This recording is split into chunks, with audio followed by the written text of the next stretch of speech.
हमें शिक्षा के सवाल पे, रोजगार के सवाल पे, नौकरी के सवाल पे, अमन चैन भाईचारा के सवाल पे हम लोगों से कोई बात नहीं होती है।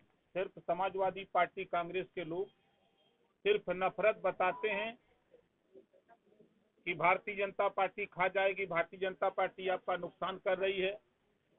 जबकि केंद्र और प्रदेश सरकार द्वारा जो भी योजनाएं बनी हैं, सभी योजनाओं का लाभ सभी जाति धर्मों को मिल रहा है। कहीं भी किसी योजना में ये नहीं लिखा है कि ये मुसलमान को मत दीजिए, ये ईसाई को मत दीजिए, क्रिश्चियन को मत दीजिए। जो भी केंद्र और प्रदेश सरकार की योजनाएं बन रही हैं, वो सभी योजनाएं सबको मिल रही हैं। अभी आपने देखा यूपीएससी का रिजल्ट आया, 53 मुस्लिम बच्चे पास किए, पिछले साल 51 पास किए। अभी 4 बजे हम जा रहे हैं यूपी किसी, अभी वहाँ मुख्यमंत्री के नेतृत्व में नियुक्ति पत्र वितरण है। मैंने देखा कि जब सूची मेरे पास आई 930 की, तो उसमें भी दर्जन भर मुस्लिम बच्चे पास किए। ऐसा कभी कांग्रेस के सरकार में हुआ होता, सपा की सरकार में, तो आज ये विभागों में बड़ी संख्या में दिखते।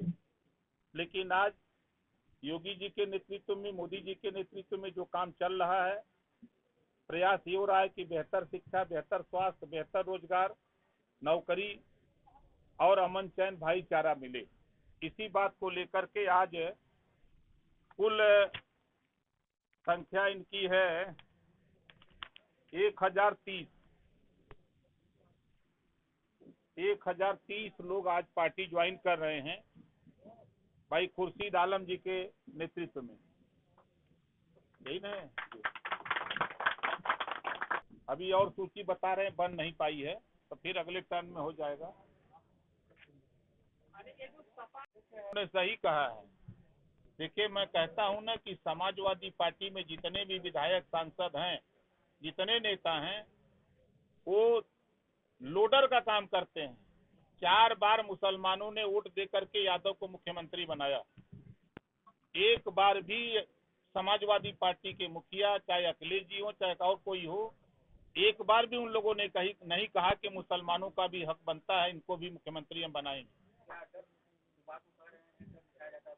100% सही। देखिए, भारतीय जनता पार्टी का डर दिखा के सिर्फ इनको नफरत दिखाया जाता है। इनको कभी समाजवादी पार्टी, कांग्रेस, बसपा के लोग शिक्षा की बात किए हो तो बताइए। इनके रोजगार के लिए, नौकरी के लिए, आजादी के बाद नौकरियों में 38% मुसलमान था।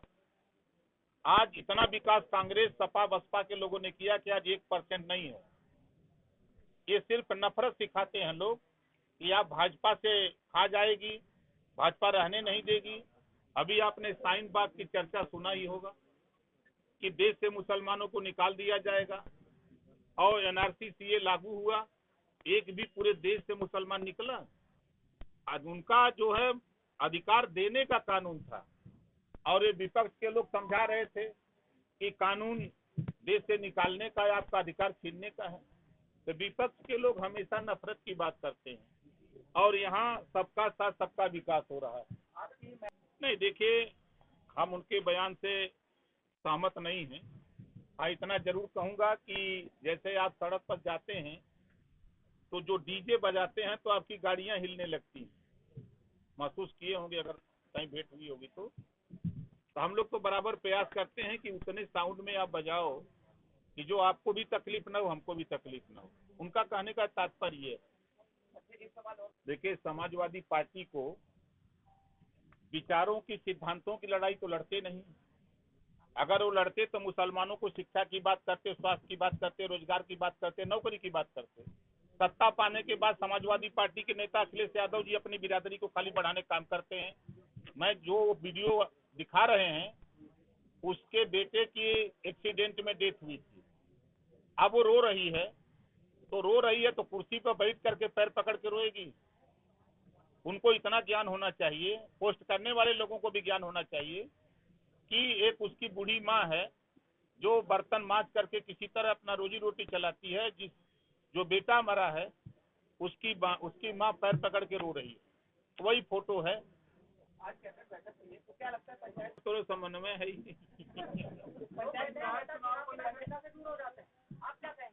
देखिए, कुछ नेता होते होंगे, लेकिन ओम प्रकाश राजभर बहुत बेहया नेता है। बेहया जानते हैं? हम जनता के बीच में रहते हैं, हम जीरो से शुरू करके यहाँ तक आए हैं। इस नाते हम जो 25 करोड़ आबादी उत्तर प्रदेश की है, 140 करोड़ आबादी जो देश की है, उसमें जो गरीब, कमजोर, वंचित, शोषित, पिछड़े, दलित, अल्पसंख्यक हैं, उनके दर्द को, उनके पीड़ा को हम समझते हैं। इस नाते उनके बीच में रहते हैं। माननीय उच्चतम न्यायालय के आदेश पर आज कैबिनेट से पिछड़ा वर्ग आयोग का गठन हुआ है। SC ST का रिजर्वेशन, पंचायत चुनाव में OBC का आरक्षण, सामान्य वर्ग का आरक्षण, महिलाओं का आरक्षण, उसको उनको ठीक करके देने के लिए 6 महीने का समय दिया गया है। यही आज का है।